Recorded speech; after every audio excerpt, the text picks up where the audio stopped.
All right. Hey, thank you all for joining the holiday season. Glad to have you up here. Last time we were here was during the last special session, and I talked about a budget transparency issue that would hopefully garner attention, but more importantly would garner a lot more transparency in the process. So as many of you know, and some of you may share the frustration, but many of my colleagues, myself included, and Oklahomans have been frustrated at times with the Oklahoma budget process. And so we have been trying over the last decade really to make it more transparent, and we're going to take a huge step in the transparency this year, starting actually tomorrow. And so we'll have our normal pre-session subcommittee hearings starting tomorrow.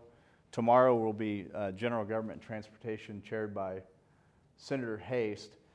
But the process, I'm going to just kind of lay out some of the process and then open up to questions people may have. You know, we'll be getting the Board of Equalization numbers here pretty soon in December that the governor will base his budget off of. We will have our chairman of appropriations delegate out percentage-wise to each subcommittee the amount of monies that they will have to spend this year.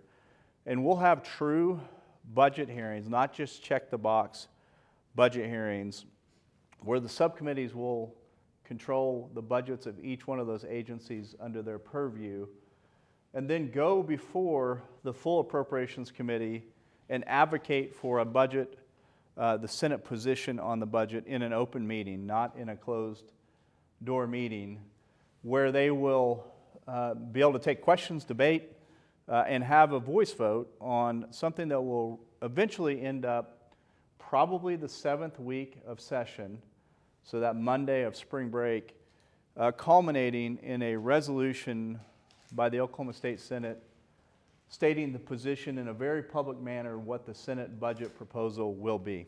We'll take a vote on the floor. It'll be a simple Senate resolution with a spreadsheet contained within that will show exactly what the Senate position is going into budget negotiations.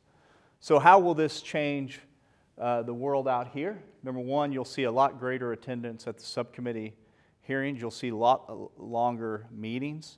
I think if you look at the agenda for General Government and Transportation over the next few days, you'll see that it's a very robust agenda. You should expect that from the other subcommittees. On Wednesdays, we will have the entire day, every day, throughout session dedicated to budget. You will no longer see due pass second. As soon as somebody starts introducing a bill in appropriations, you'll see a really thorough vetting of it. You will see staff, led by Anthony and Will, who are in the back of the room here, giving the update every week on where we are. Let's say hypothetically you have another $400 million recurring revenue coming in, and then you have whatever that defined surplus is. You will see weekly an update on last week we spent X number of dollars, this is how much we have remaining. And then the big change will be on week 7.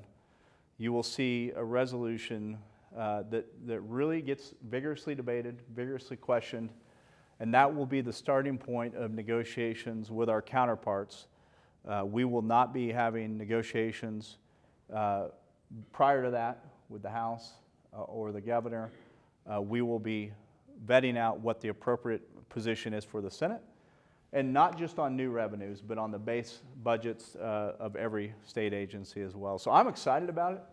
I think it's going to usher in a new level of transparency, and hopefully it's just a continuation of our move toward transparency and more inclusiveness as far as engagement from members both on the majority side and the minority side here in the Oklahoma State Senate. So I'm excited. I'm going to make sure it's successful this year. I'm going to be very, very focused on it. We've been working on this for a couple of years now, actually, internally. But really intensively, we've been working on it since May with Chairman Thompson, Vice Chairman Hall, myself, staff, have briefed the speaker, have briefed the minority caucus, and look forward to any questions you all may have. So this sounds like it was formulated long before Governor Stitt made the special call this fall. Yeah, this has really truly been in the works probably 18 to 24 months. But a lot of it's been internally in my office. And then Senator Thompson and Senator Hall have been brought in the loop since about May. I would say our desire coincides. The governor also has that desire. I think many Oklahomans have that desire, but our impetus was just internal, trying to improve and get more members engaged. Since the House has to take part in budget negotiations too, are there concerns that you'll lay everything out within that week 7, and then when it comes time to the end of session, those will go back to closed-door budget meetings when House members are included? Well, transparency is incumbent upon us to make sure it stays that way. So throughout negotiations, whenever the House counter-proposes whatever we put out or has their own proposal, we will bring that back in an open meeting of the appropriations process to the extent possible. Obviously, in the last waning hours of session, if there's something that goes on, but we're going to try to make sure everything goes into an open meeting, regardless of the origin. Was there a specific event that caused this to happen now, or just simply the timing? You know, it's really something that I've been desirous of for a long time. From the very first day I stepped into this building until now. I've got one session left, and I really wanted to get it done. The last session left a sour taste in a lot of members' mouths about what happened at the very end on the budget. We were so focused on school choice and other matters that a lot of the budget stuff crept up on many members, and there was a desire within our caucus to make it much more open from the start. How would this affect JCAB? JCAB will still happen. Toward the end, we'll just have, JCAB bills have part of the budget, but they also have bills that come through that cost money. We will be allocating around 75 to 80% of the monies that are in that Board of Equalization meeting to the subcommittees to disperse, and we'll be holding some back for bills that may cost money and or any tax policy changes we have. You indicate that allocations, that Chairman Thompson will make allocations to the subcommittees. What will those allocations be based on? It'll be based on just oversight of the last 10 years of appropriations and also some authority that we will vest in that appropriations chair to make those decisions of where the greatest needs are throughout state government. How will you handle supplemental requests? Supplemental requests are already in, and so that will be part of the tally, the ongoing tally that staff presents to us. Let's say we spend in the first few weeks money on those, that would just be deducted from that money weekly. Can you go into a little more detail about what this resolution is going to pass in, around spring break? I mean, are you just going to vote on a resolution to say, we as the Senate say, we're going to spend $12.8 billion next year on our budget? And No, it's going to be much more detailed. It's going to be agency by agency. It won't look like a general appropriations bill that you're used to. So you're accustomed to reading general appropriations bills. It says X number of dollars from this fund goes here and X number of dollars. That will all take arduous work at the end of session between the House and Senate staff, balancing out those funds and figuring out exactly which pots to pull from. But we'll know at the Board of Equalization in February what the actual number is. And the Senate budget will reflect that reality, but it will have each agency will be delineated in it. It won't have like the budget limits bill would have. You may hear some talk on the floor about, let's say we increase someone's budget by X number of dollars. We will explain why is this agency going up this much, what programs are we funding, or which programs have we decided are not worth funding in the future.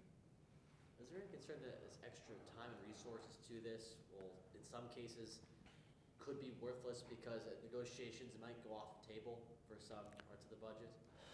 Transparency has always been to the benefit of the Senate. Whenever we've been more transparent, we've gotten more of what we want. But more importantly, transparency, Oklahomans win. If they truly know where their tax dollars go, it's a much better process.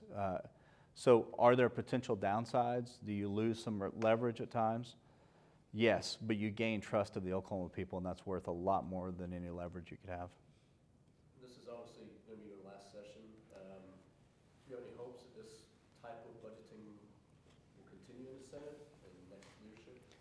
Yeah, obviously I can't force anything, But I hope that as we get off the ground, well, there'll be some hiccups. There'll be absolute hiccups. There'll be some times where we beat our head against the wall and say, why did we do this? But I hope that we do it in such a way and above board enough that people in the future will almost be obligated to do it. It's my hope that we prove to them the worth of it, though, and the value, and that this continues on long after I'm out of the building. The whole point is transparency, but we saw this past JCAP meetings, getting bills, getting filed with it mid-morning throughout the night and voting on it hours later. Would we try, we'd be open to have JCAP bills have more time before they're considered by the committee and the public, and even the legislators have time to look at them? I think as you'll see this process unfold, some of those things will take care of themselves because we will have to have had a discussion on it prior to that JCAB discussion for us to be able to actually advance it. Like I said, it's not going to be perfect. Our desire is that we don't have those last minute items pop up, and we hope that this minimizes, if not outright eliminates those. Thanks, everyone. Thank you.